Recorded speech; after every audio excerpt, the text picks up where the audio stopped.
Good morning students, my self Neha again आपका फिर से वेलकम आपकी नाइन्थ क्लास में। तो देखो, हमने टॉपिक स्टार्ट किया था सब्जेक्ट वर्ब कॉन्कर्ड का। ग्रामर का न्यू टॉपिक हमने लिया था। इससे पहले क्या है कि टेंस का टॉपिक करवाऊँ, उससे पहले मैंने जानबूझ कर ये टॉपिक सेलेक्ट किया है। रीज़न आप लोगों को पता है कि क्या है कि थोड़ी बहुत आपको मुझे जानकारी देनी थी कि हेल्पिंग वर्ब का कहाँ यूज़ करना है, सब्जेक्ट क्या होते हैं, सिंगुलर सब्जेक्ट क्या होते हैं, प्लूरल सब्जेक्ट्स क्या होते हैं, सिंगुलर हेल्पिंग वर्ब्स का प्रयोग कहाँ करते हैं एंड प्लूरल हेल्पिंग वर्ब का प्रयोग कहाँ करते हैं, मेन वर्ब क्या होती है। ये सारी कुछ अगर नॉलेज में रहेगी तो टेंस का जो हम टॉपिक करेंगे उसको हमको अंडरस्टैंड करने में, समझने में थोड़ी कम समय को खर्च करना पड़ेगा, ठीक है ना। तो आपका ही ध्यान में रखते हुए ये टॉपिक को सिलेक्ट किया गया है। इस टॉपिक को आप सब्जेक्ट वर्ब एग्रीमेंट वाला टॉपिक भी बोलते हो, ध्यान ही है आपको। मैंने आपको बताया था लास्ट जो अपनी क्लास हुई थी उसके अंदर मैंने आपको थोड़ा बहुत ये बताया था कि इस टॉपिक को एक एज आप सबोका भी बोल सकते हो। एक मैंने पर्टिकुलर सेंटेंस लिखा था, उसके थ्रू आउट आपको मैंने ये समझाने की कोशिश की थी कि सब सेंटेंस के अंदर सब्जेक्ट क्या है, मेन वर्ब क्या है, हेल्पिंग वर्ब क्या है एंड ऑब्जेक्ट क्या है, ये मैंने आपको बताया था।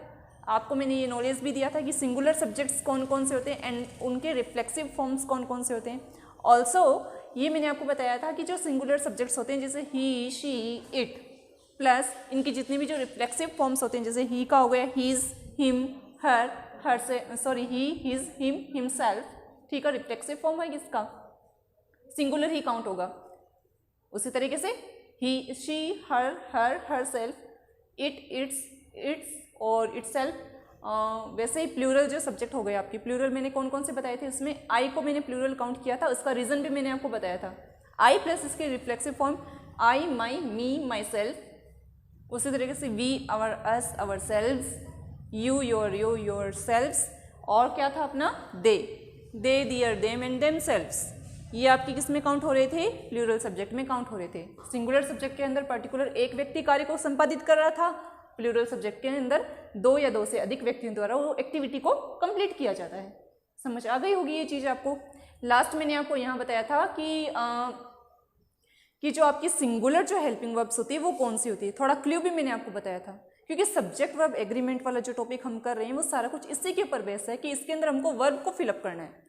सब्जेक्ट वर्ब एग्रीमेंट के अंदर तभी इसका नाम सब्जेक्ट वर्ब एग्रीमेंट या सब्जेक्ट वर्ब कॉन्कर्ड रखा है, जस्ट बिकॉज कि हमको इसके अंदर क्या देना है कि हमको इसके अंदर जो है सब्जेक्ट का मुख्य रोल रहता है, तो सब्जेक्ट के अकॉर्डिंग, ठीक है ना, हमको क्या करनी है, उसके अंदर जो ब्लैंक स्पेस आएगा आपके एग्जाम के अंदर उसके अंदर हमको वर्ब को फिलअप करना है। यदि सिंगुलर हुआ तो सिंगुलर, प्लूरल हुआ तो प्लूरल को हमको ऐड करना है। उसी तरीके से हेल्पिंग वर्ब भी उसके अकॉर्डिंग आ जाएगी। सिंगुलर सब्जेक्ट है तो सिंगुलर के अकॉर्डिंग अपन सिंगुलर हेल्पिंग वर्ब लगा देंगे और प्लूरल के अकॉर्डिंग प्लूरल हेल्पिंग वर्ब लगा देंगे।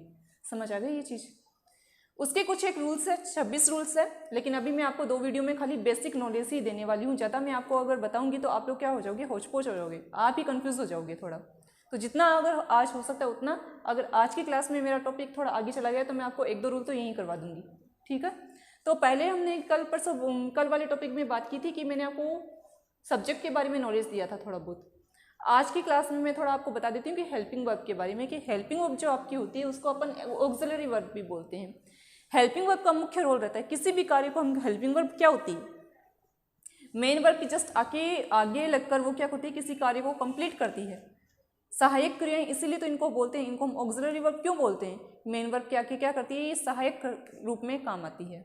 वैसे तो मॉडल भी हेल्पिंग वर्ब में ही काउंट होती है, ये चीज़ भी ध्यान में रखना। लेकिन यहाँ पर आपके सिलेबस में अभी फिलहाल के लिए जो है इस टॉपिक के में खाली जो हेल्पिंग वर्ब है उन्हीं की बात हो रही है, ऑक्सिलरी की। तो देखो इसके अंदर जो आपकी सिंगुलर हेल्पिंग वर्ब उसको कैसे फाइंड आउट करोगी किसी भी सब्जेक्ट, किसी भी सेंटेंस में। इसकी क्लू मैंने ये बताई थी कि कोई भी जो आपकी हेल्पिंग वर्ब होती है उसके एंड में अगर एस हो या ई एस हो तो वो आपकी सिंगुलर हेल्पिंग वर्ब काउंट होती है। लास्ट क्लास में जैसे मैंने आपको बताया था, यहाँ पर मैं लिख देती हूँ फिर से,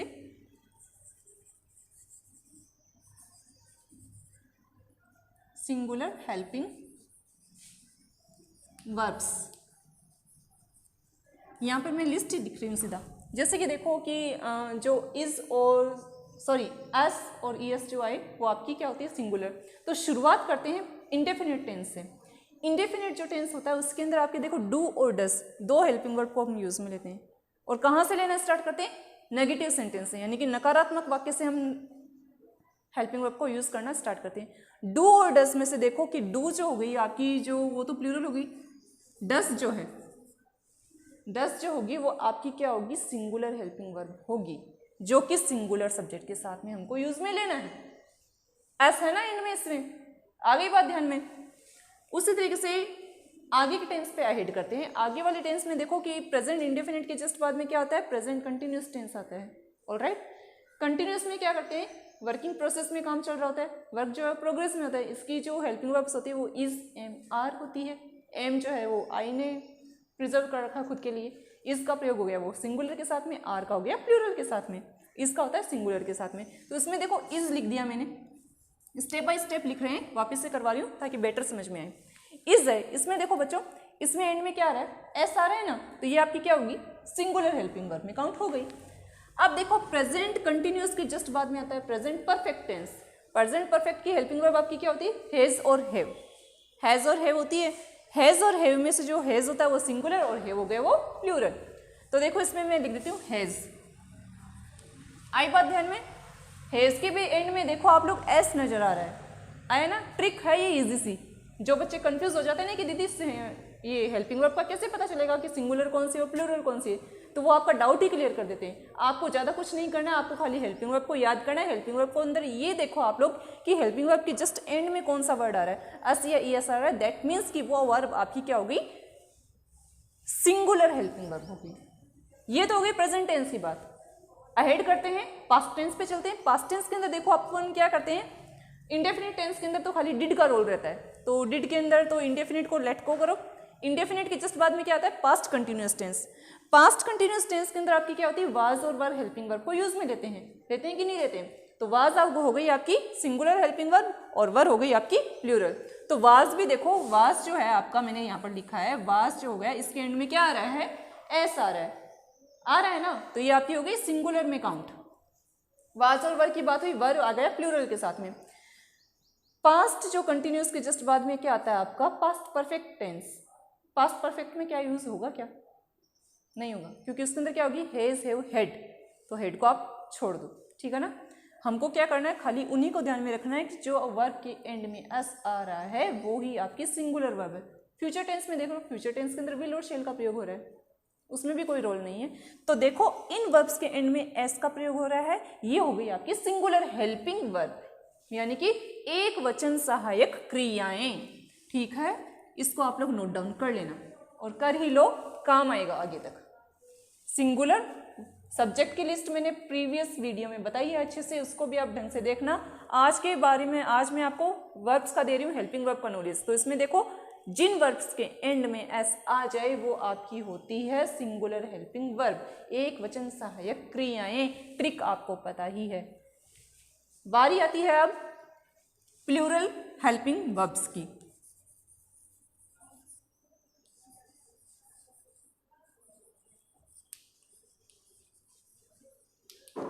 मैं यहाँ लिख रही हूँ, स्टेप बाय स्टेप आप लोग फॉलो करना। अब वहीं वापस से अपन टेंस में चलते हैं। टेंस में कहाँ थे अपन, प्रेजेंट से शुरुआत की थी हमने। प्रेजेंट के अंदर मैंने बताया था, प्रेजेंट इंडेफिनिट टेंस के अंदर हम जो यूज में लेते हैं हेल्पिंग वर्ब वो डू और डज होती है। तो डज तो अपन ने कहाँ रिजर्व कर ली सिंगुलर के लिए, बची क्या, डू, तो वो हो गई आपकी किसमें, प्लूरल हेल्पिंग वर्ब में काउंट। ठीक है ना, डू और डज में से एक गई वहां पर सिंगुलर के पास, एक आ गई प्लूरल के पास। अब देख लो, आ जाओ आप लोग कंटिन्यूअस टेंस में। प्रेजेंट कंटिन्यूअस टेंस के अंदर था अपना इज, एम, आर। इज तो हो गई सिंगुलर। आई मैंने कहा कि आई के ऊपर खाली किसका रूल है, एम का रूल है। आई की जो हेल्पिंग वर्ब है, एम को कोई नहीं छीन सकता, एम का खाली क्या है, आई ही है। ठीक है ना, तो एम को वैसे छोड़ दो, बची क्या, आर। तो ये आर क्या हो गई, प्लूरल हेल्पिंग वर्ब। आ रही है बात ध्यान में, शायद आपको इजी टॉपिक है, मुझे आ रही है तो आपको भी आ रही होगी ढंग से, इतना कोई टफ टॉपिक नहीं है ये। आगे देख लो आप लोग, आते हैं आपके परफेक्ट टेंस। परफेक्ट टेंस के अंदर क्या थी अपनी, हैज और हैव थी ना, तो हैज कहाँ आ गई, सिंगुलर के पास। हैव कहाँ आ गई, ऑब्वियसली प्लूरल के पास आएगी, हैव। आगे बढ़ते हैं। आगे जो आपका टेंस आता है वो पास्ट टेंस आता है। मैं पास्ट परफेक्ट कंटिन्यूअस इसलिए नहीं बोल रही हूँ क्योंकि उसके अंदर सेम जो परफेक्ट वाली हेल्पिंग वर्ब वो ही रिपीट होती है, इसलिए आपको ये थोड़ा पता होगा, थोड़ा तो टेंस आपने पढ़ा होगा ना। अब चलते हैं अपन पास्ट टेंस में। पास्ट टेंस के अंदर देखो फर्स्ट में क्या थी, डिड थी। डिड प्लूरल में भी नहीं आएगी, इसका तो एक स्पेशल स्थान है आपकी इंग्लिश ग्रामर के अंदर। डिड वाली जो हेल्पिंग वर्ब है इसका स्पेशल स्थान इसलिए है बच्चों क्योंकि डिड क्या है, खुद में ही सेकंड फॉर्म है। डिड क्या है, ये खुद में ही क्या है, सेकंड फॉर्म होती है वर्ब की। ये जो होती है डू डज डिड, ये जो होती है ना, ये आपकी क्या है, ये आपकी एज ए हेल्पिंग वर्ब भी काउंट करते हैं, एज ए मेन वर्ब भी हम इनको काउंट में लेते हैं। ये चीज़ हमेशा ध्यान रखना है, मैं वीडियो में समझा रही हूँ। अगर कोई अदर टॉपिक आएगा उसके अंदर बेटर मैं आपको एक्सप्लेन कर दूंगी, बट यहाँ पर मैं आपको थोड़ा नॉलेज दे देती हूँ कि ये जो हम सहायक क्रियाएं यूज में ले रहे हैं, ये एज ए हेल्पिंग वर्ब भी काउंट आती है, एज ए मेन वर्ब भी कई बार हम इनको काउंट ले लेते हैं, इसीलिए इनको ऑक्सिलरी हेल्पिंग वर्ब कहा जाता है। क्लियर है ये चीज? डिड है वो न तो सिंगुलर में आएगी न प्लूरल में आएगी। क्यों? क्योंकि डिड जो है खुद में इस वर्ब की सेकंड फॉर्म मानी जाती है, डू डिड डन। ठीक है, तो यहाँ पर है डिड सेकंड फॉर्म होती है। और हमेशा याद रखना कि इंग्लिश ग्रामर का कोई भी टॉपिक आप किसी भी लेवल का किसी भी क्लास का करो, कोई भी टॉपिक, उसके अंदर डिड के साथ हमेशा वर्ब की फर्स्ट फॉर्म को लेते हैं। हमेशा यूज किसका होता है, वर्ब की फर्स्ट फॉर्म का होता है। क्यों होता है? इसका रीजन ये है कि डिड खुद में क्या है, वर्ब की सेकंड फॉर्म है, ये इसका रीजन है। यहां पर मैं एक क्लिक कर देती हूँ चीज, आगे तक आपको ध्यान में रहेगी। चलो ये तो हो गई पास्ट इंडेफिनिट की बात। पास्ट इंडेफिनिट के जस्ट बाद में क्या आता है, past progressive, past continuous tense. उसमें वाज और वर क्या थी, आपकी हेल्पिंग वर्ब्स थी। वाज जो थी आपकी क्या थी, सिंगुलर, और वर आपकी क्या थी, प्लूरल। वाज को हमने वहां लिख दिया और वर को हमने यहां लिख दिया।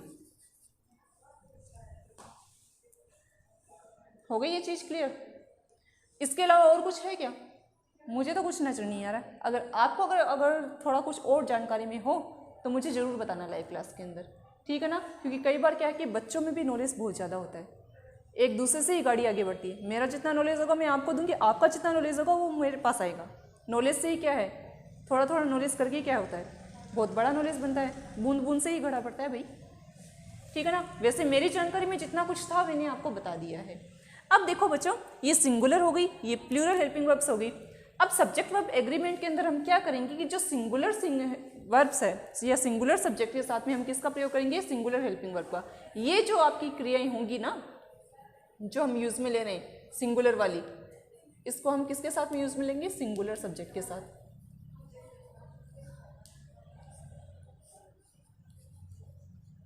ये जो होंगी वो किसके साथ में आएगी, प्लूरल के साथ में।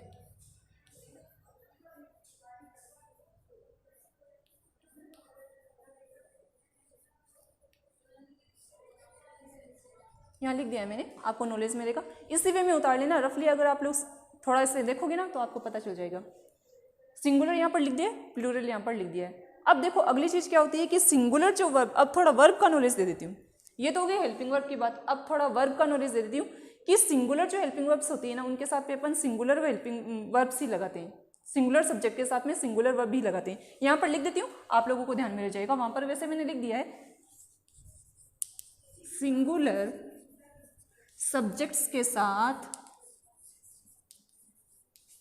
हमेशा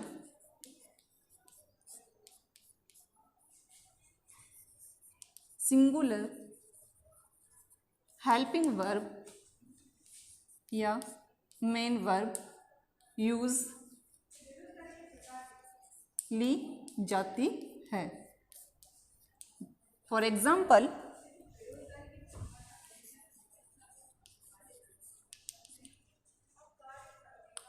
जैसे कि वह खेलता है, मैं ये लिख रही हूँ, एक सेंटेंस लिख रही हूँ, हिंदी का वाक्य मैं यहाँ पर बना देती हूँ। वह खेलता है, खेलता है। तो यहाँ पर जो है बात हो रही है लड़के के बारे में हो रही है, क्योंकि खेलती है तो है नहीं, तो ऑब्वियसली इसमें कौन सा सब्जेक्ट आएगा, सब्जेक्ट का मैंने आपको पहले नॉलेज दिया है ना। तो लड़कों के लिए अपन क्या यूज में लेते हैं, प्रोनाउंस ही। तो यहाँ पर सब्जेक्ट क्या आ गया, ही, जो कि अपना क्या है, सिंगुलर सब्जेक्ट है। आई बात ध्यान में, खेलता है। अब देखो बच्चों, जो सिंगुलर जो हेल्पिंग वर्ब्स या फिर होती है ना मेन वर्ब्स, उसके एंड में क्या होता है, एस या ईएस को रख दो। क्या करना है, एस या ईएस जिस भी मेन वर्ब के एंड में हो, ऑलवेज रिमेंबर कि वो वर्ब आपकी सिंगुलर काउंट होती है। अब यहाँ पर खेलने को इंग्लिश में हम क्या कहते हैं, प्ले। अब इसके अंदर क्या कर देंगे, प्लेज, ही प्लेज, वह खेलता है। अब देखो इसके अंदर भी देख लो, इसके अंदर भी एंड में क्या आ रहा है, एस आ रहा है। हेल्पिंग वर्ब्स थी उसमें भी क्या है कि एस आता है एंड में। एक हेल्पिंग वर्ब का एग्जांपल दे देती हूँ मैं आपको कि यहीं लिख देती हूँ, ये तो पहला लिख दिया, सेकंड यहीं लिख देती हूँ।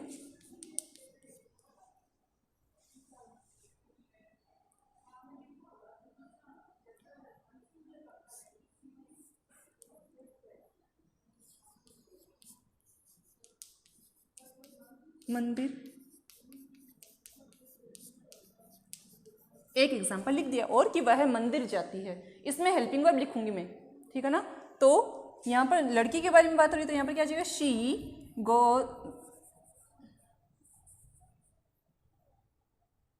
She goes to temple. आ गई बात ध्यान में, वह मंदिर जाती है, यहाँ पर देखो गोज टू टेम्पल, ठीक है ना, इसमें भी क्या है, एस है, ठीक है ना। अब वही यही सेंटेंस अगर मैं इस तरीके से लिख दूं कि वह मंदिर जा रही है, जा, लिख ही देती हूं पूरा, तो यहां पर क्या आ जाएगा, she is going to temple. I hope आपको ये चीज क्लियर हो गई। इसके अंदर देखो, इसके अंदर भी अपन ने क्या है, हेल्पिंग वर्ब ले ली, और हेल्पिंग वर्ब क्या है, सिंगुलर सब्जेक्ट है, इसमें शी क्या है, एक ही तो है वो, तो यहाँ पर क्या आ गई, हेल्पिंग वर्ब इज आ गई, आ गई ना हेल्पिंग वर्ब का यूज, और ये इसमें मेन वर्ब का यूज आ गया। आई होप ये चीज क्लियर हो गई आपकी। अब देखो प्लूरल के अंदर भी हम वैसा ही करते हैं। प्लूरल के अंदर हम क्या करेंगे कि लिख देती हूँ दोबारा से यहीं पे, प्लूरल जो आपके सब्जेक्ट्स होते हैं,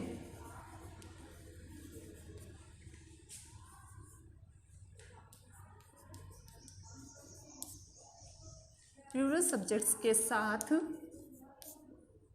हमेशा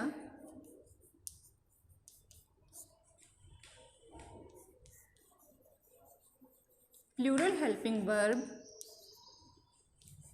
या मेन वर्ब यूज ली जाती है।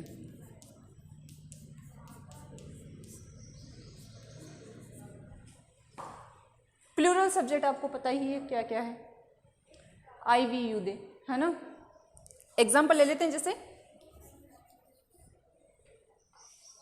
कि हम खेलते हैं, हम खेलते हैं। अब देखो इसमें प्रोनाउंस क्या आ जाएगा, वी के लिए हम क्या यूज में लेते हैं, हम को यूज में लेते हैं, है ना। प्लूरल होगा, एक तो व्यक्ति की बात हो नहीं रही है, डबल व्यक्तियों की बात हो रही है, एक से ज्यादा व्यक्तियों की बात हो रही है, तो यहाँ पर क्या हो गया, वी खेलते हैं तो वी प्ले। हमेशा ध्यान रखना कि जो भी आप प्लूरल सब्जेक्ट्स को काम में लो तो उसके साथ में हमेशा आपको वर्ब की ओनली फर्स्ट फॉर्म लगानी है, उसके अंदर एस या ईएस को आपको ऐड नहीं करना है, ठीक है। आप खाली सिंगुलर सब्जेक्ट के साथ ही वर्ब में, मेन वर्ब में आप एस या ईएस का यूज करोगे। प्लूरल है तो प्लूरल के अंदर आपको ओनली वर्ब की फर्स्ट फॉर्म अप्लाई करनी है, ठीक है ना। अब देखो एक और एग्जांपल दे देती हूँ मैं आपको जिसमें अपन हेल्पिंग वर्ब का यूज करेंगे। सेकेंड एग्जांपल यहाँ पर है कि